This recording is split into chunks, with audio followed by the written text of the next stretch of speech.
चंद दिन पहले मैंने आपको सैयदना उस्मान इब्न अफ़्फ़ान की शहादत का तज़किरा सुनाया, आपके फ़ज़ाइल भी आपके सामने सुनाए कि हज़रत उस्मान बिन अफ़्फ़ान रज़ियल्लाहु अन्हु तीसरे नंबर के खलीफ़ा अमीरुल मोमिनीन थे।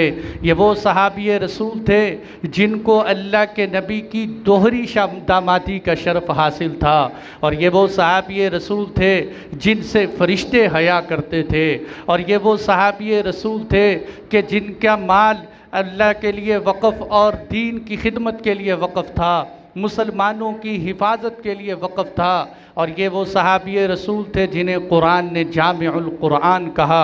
अल्लाह ने आपके हाथ को वही के लिखने की सआदत अता फ़रमाई, और सैयदना उस्मान इब्न अफ़्फ़ान रज़ियल्लाहु अन्हु को चंद सबाइयों की साजिश की वजह से आपको ज़ालिमाना तरीके से शहीद कर दिया गया।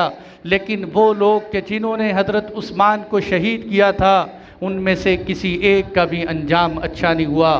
वहाँ अमर बिन हुमुक था कि जिसने हज़रत उस्मान इब्न अफ़्फ़ान के सीने पे चढ़कर तलवार के वार किए थे।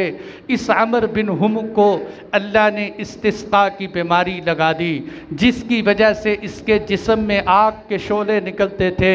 सारी दुनिया के हकीम दवाइयाँ दे दे के थक गए, लेकिन उसको शिफा नहीं मिलती थी। और ये कहा करता था कि मेरे अंदर से जहन्नुम की आग निकल रही है, मुझे मौत भी नहीं आती, मुझे ज़िंदगी भी नसीब नहीं होती।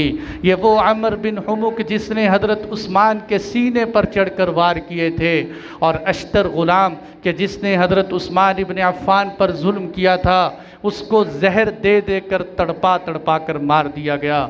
हमरान बिन सऊदान जिसने हज़रत उस्मान के साथ इस ज़ालिमाना अंदाज में शरीक हुआ, उसको हज़रत उस्मान के ग़ुलाम क़तीरा ने तड़पा तड़पा के कत्ल कर दिया। कि ज़ालिमों का अंजाम हमेशा बुरा ही होता है।